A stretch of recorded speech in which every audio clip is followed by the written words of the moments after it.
Well, hello there. I realized actually after watching my video again yesterday, I did not introduce myself. My name is Jonah. I run this channel called Grindset. I also run a second channel that I'm going to be introducing shortly. Really wanted to spend some time today discussing what it's like actually being 28, having no friends, no job, no relationship experience, and ironically, I'm pretty happy. I'm very grateful with my life right now. So I just wanted to share that with you. I've seen a lot of videos online and on YouTube where people hop on. It's like I'm 21 or 22. I have no friends, and they feel like their lives are falling apart. I actually just turned 28 last week, so I thought it'd be kind of a good time to reflect a little bit and share a little bit of my story with you in regard to that, my thoughts on the matter, because I have a bit of a different take than probably most people do. So to get started, I guess we'll start with the no friends. That's a little bit of a misleader. I do have people that I talk with back in Nashville. I lived in Nashville for about 7 years. But currently I live in Florida. I don't know anybody really down here. Funny enough, I'm from Florida, but I don't know anybody in my current area. Been living here for a little bit over a year. Haven't had, really any necessity to really want to go out of my way to make friends. I did, I joined a kickball league for a while, which was fun. And, I go to the gym every day and talk to people, say hi occasionally. But it's interesting, there hasn't been really any overarching drive to be we need to have friends to feel complete or anything like that. Something interesting enough, I actually was very, very different back in college and high school. I had a lot of friends, actually a really tight knit circle of friends in college that ended up, again, I mentioned this in my previous video, kind of having a falling out, just everything kind of fell apart with that. But another thing I also realized, kind of looking back on that time, specifically during college, my 4 years there, I was incredibly depressed. Through college, there's a lot of reasons, and I'm planning on diving into that in a separate video. But just long story short, my mom passed when I was 13, and it was very traumatizing because I actually physically saw her die, which was kind of pretty enlightening. 13, realizing just mortality, and it was not a great sight. I'm going to discuss this more in another video and kind of my process of grief and whatnot. Maybe help people that have gone through similar things or going through the stages of grief, but just kind of wanted to give some context to really what led to a lot of my depression in high school and college. There was a couple other things that I'll get into more detail, but that's kind of the catalyst for a lot of things. I used to be a really happy kid back in the day. Back to college, went through a pretty heavy phase of depression. I realize now, I'm kind of thinking about it, I had a really close knit group of friends. However, it was something where I really leaned on them, and almost it was like validation from an external source rather than creating my own validation and happiness within myself. I was pretty much, when I was alone, I always felt miserable. When I was around other people, it was just nice to have people who didn't have to worry about and face my issues at that time. That's something that just thinking on it almost, 4 or 5 years after college, just thinking about how sometimes when you have really close friends, I mean, it's fantastic. I advocate for close relationships and creating a circle and a community around you.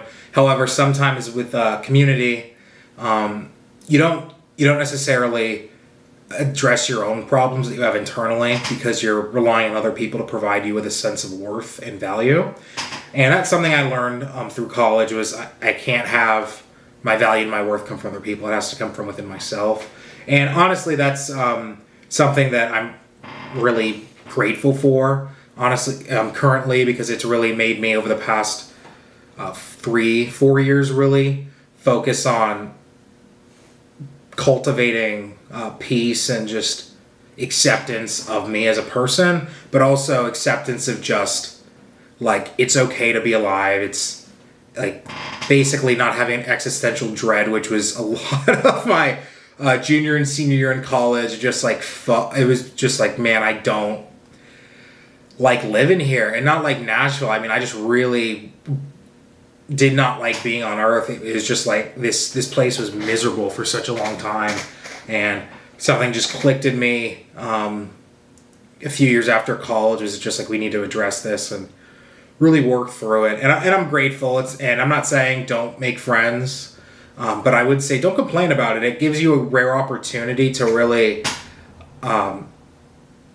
spend some time alone with yourself and really reflect on the things that you need to work on. Because a lot of people really do hop from relationship to relationship, or they just spend so much time with their friends that they never really get good with themselves. And that's kind of the first thing. Once you're able to be happy with yourself and within yourself, I mean, it changes the aspect of how other people view you, and ultimately it changes how you view yourself, which in turn, people pick up on that.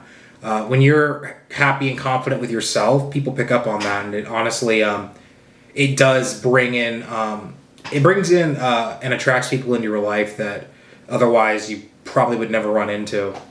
So I do recommend making friends, but if you are right now struggling with creating a social circle, maybe look inside and just figure out some areas that you can improve and work on. And you know, if you're already good with yourself, just put yourself out there. That's something I'm working on personally. You know, taking that risk of just talking with people, finding things that I have common interests with. Again, I've been really focusing more on my business right now, so I haven't spent as much time doing that, but I do, you know, at the gym, and when I'm out and about, I talk with people and try to say hi and really try to leave my own comfort zone. Another thing that really is fun is the working on eye contact. This is something I'm actually working on with this camera right now. I realize I look off screen a lot, so I've tried to get better at that, but you know, with time and practice, I think it'll just kind of come naturally. But that's another thing that I was really struggling with. But just to comment on seeing some of these other videos, you have people that, you know, it's like I'm 21, 22, I'm 32 without friends. It's like, it's okay to be alone. It's not the end of the world. You know, it's a rare gift to be able to cultivate strength within yourself and not need other people to feel validated and whatnot. Another benefit of not having any friends, I realized, is I've gotten really, really close with my family. I was able to repair the relationship with my dad. That suffered drastically after my mom died. We basically didn't talk to each other for almost 10 years. I still lived with him, obviously, in the house, but there was just a lot of unresolved anger within myself towards him. And that was something that after college, just because I didn't really have anybody to speak with about things, I kind of just reached out to him, and that ironically really did heal that relationship that we had. And now, honestly, like, it's great. I think my dad is like one of my closest advocates, allies, and I mean, I don't want to say friend, but it's still like I view him as like one of my greatest confidants. It's great to have somebody to talk to. And the other benefit of it is like somebody that, you know, there's no BS. He'll say what he said. He'll say what he means, and not sugarcoat it. So if it's something that, you know, even if I don't want to hear it, he'll say it. And I know that's rare for a lot of people, even that have close friends. You know, not people don't want to hurt each other's feelings, but sometimes it's just better to actually take the critique. So moving on to the job aspect of things. So I currently don't have a job. I actually, right out of college, worked a contract position at a hospital as a consultant for a while. I think it was like 10 months. Then took a little bit of time off to find my next gig. I ended up working in the healthcare space for about 3 years at not my previous employer, but the one before that. Started out in customer service and kind of worked into a project management position. Really enjoyed that. Eventually got to this point where I really wanted to just be paid more for what I was doing. So ended up finding another job that offered that. And that was my previous employer. They recently had some layoffs. I'm actually going to do we're actually working on a video right now about that specifically. So I will obviously go into more detail in that video, but I kind of wanted to share my experience with being laid off and my thoughts on it, and also my feelings, because there were definitely some emotions, and I think it's perfectly normal to feel that. So I wanted to share those with you, but I'm going to save that for another video. And actually, I'm planning on putting that out within hopefully the next week or two, so be on the lookout for that. But basically, I got laid off about three weeks ago. It was right before, 3 weeks ago. It was right before Thanksgiving.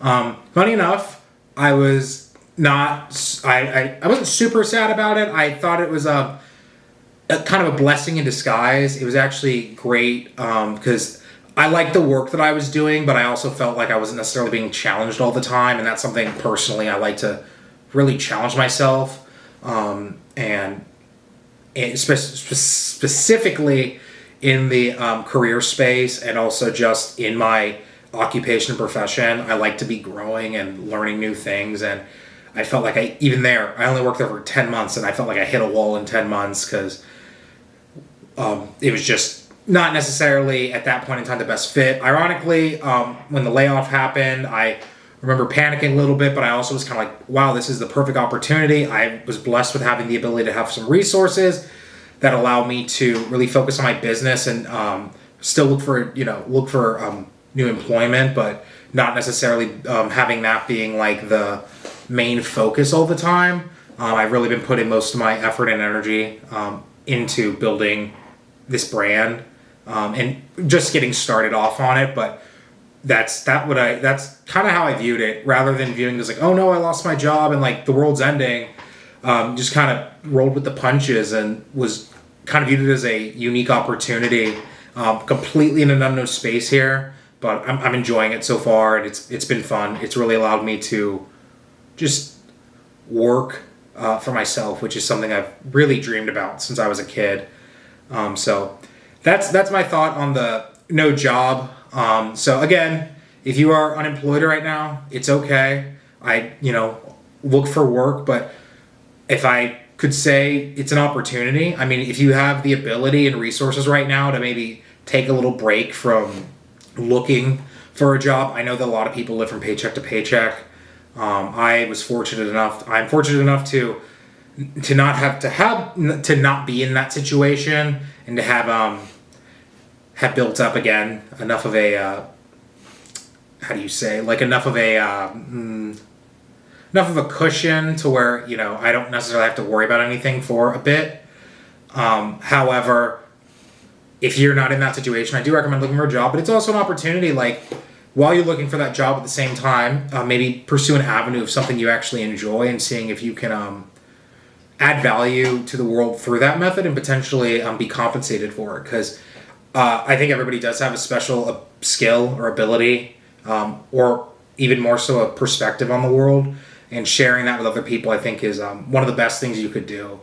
Just because you would be surprised how many of us share similar stories or have gone through very similar things, and just hearing that from another person and just being like, hey, maybe if I viewed it through a different lens, it wouldn't be as bad. And that's for me personally. I grew up and had some things like that, so which I wish I was able to view it through a different lens. But I'm glad that I was able to grow within myself the ability to be like, it's all right that we aren't employed right now. That actually doesn't make me any less valuable or anything. I know my worth, and I'm happy with pursuing my own dreams and my own vision of where I want my life to go. Lastly, no relationship experience. Just sharing that a little bit, because I know right now, specifically guys, I know a lot of guys that are my age that have never dated before. And I know there are a lot of people out there that are struggling with relationships and, trying to find a partner and whatnot. And I guess my 2 cents on that is, don't worry about it. Honestly, guys, work on yourself. A relationship should be one of the last things on your mind. If you do want a girlfriend or want to date, then put yourself out there. Put yourself in situations where there are women, or whatever way you swing, doesn't matter. Just put yourself in those situations, and probably the best places are things where you have in common. So maybe if you have a hobby that you like, if you like to cook or something, maybe take a cooking class. Or I tried kickball. I realized I like kickball, but I'm also way too competitive, so it gets a little bit weird for me when it was more of a fun league than like a competitive league. So it got a little heat. I got a little heated sometimes internally. So I realized that wasn't really the best fit for me. But I realized, like, for example, I love going to the gym. I work out every morning at 4:30 a.m. until about around 7:30, and then 6 days a week of it doesn't matter. This is a complete tangent, but that's something I enjoy. That to me is like, I view it. It's not even like a hobby. It's almost like a job for me. But I love it. I absolutely adore it, going to the gym. So that's where I like to talk and socialize with people sometimes. Not all the time. I usually go in there and really just focus on working out. But when I see people that like acquaintances that I know, I'll say hi and whatnot. So if you are looking, though, for a relationship, you need to put yourself in a situation or situations that'll get you that. Now, I'm not a proponent of looking for something. You can spend all your time. It's funny. I don't quote the Bible a lot, but I think it's like there's a line where it's like you first have to be lost to be found. So it's kind of funny when you feel like you're lost in relationships. That's usually a good sign. It's not always a good sign, but I view it as a good sign, because it kind of means like you realize, not necessarily that you're missing something, but that you would be grateful for having something else, another addition in your life, some companionship. And I'm not saying I would absolutely be so great. I'd be very grateful to just date. I'm not necessarily looking for a relationship right now or anything like that. And I have been on dates in the past, and but it was just it was a place where I realized I wasn't necessarily ready for it. I was just growing up, just with that depression kind of during those years of when I was dating, and really bad social anxiety. It just wasn't always the best, because it was just like not really worried about putting myself in situations that were awkward. It was just more of like, it wasn't necessarily fair to the girl, the women the women that I did date, because I was really just internalizing a lot of insecurity, not necessarily about my body, but just, or anything like that. It was just more about like, I really had a dislike for myself for a long, long time. And I'm going to do another video on this and kind of working through that self-hatred, because I mean, it was brutal. It was like waking up every morning and like, I hate myself, but not towards just like I say I hate myself, to the point where it's like there were mornings where it was like, I wish I just never woke up. It was like, why didn't you just take me in my sleep? And I know we're getting off on a tangent here, but just back to the no relationship thing. It's not something to be sad about. It's okay. Again, it's a great time when you're not with somebody or have a companion to work on yourself. I'm a huge proponent of the time that you don't have spending with other people, socializing. Figure out things you like to do, skills you can learn, and work on that. There's no need to go out of your way to date or whatnot unless you want to. Because I'm a proponent of, situations present themselves when they need to present themselves. So, like, you don't need to force something. You can create opportunities. I 100% am for that. But you also don't have to go out of your way to, like, find a girl. Honestly, I do believe that women can smell, and not even just women. I think people can smell desperation on other people, because you change in a sense when you're really desperate to get validation from other people. It's ridiculous how different you are when you're at peace with yourself versus when you're not, and you want that peace from other people. So that's my thoughts on that. And then lastly, life's good. Life is great. Even though I don't have any friends currently that, live in my vicinity, don't have a job. I'm working actually as an independent contractor for a company right now, just in the interim. It's one of my previous employers. They hired me as a consultant.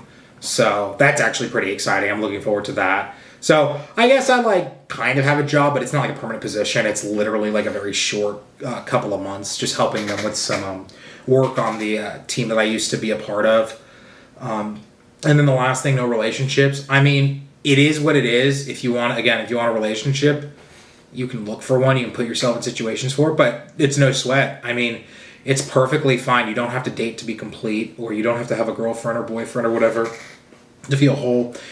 That fullness needs to come from yourself. It doesn't need to come from other people. And once you can accept that, I mean, the sky is the limit. You can do so much because other people can feel that within you. And I think we're getting a little bit here into like some spiritual mumbo jumbo. I'm not going to dive too much into it, but I do believe that people can pick up on that energy when you feel good and confident and whole within yourself. It permeates out in the world, and it's one of the honestly greatest states you can achieve. So that's those are my thoughts for today. Thanks for joining. I'm gonna post again tomorrow, so I look forward to anybody that joins. Otherwise, have a great day and ciao.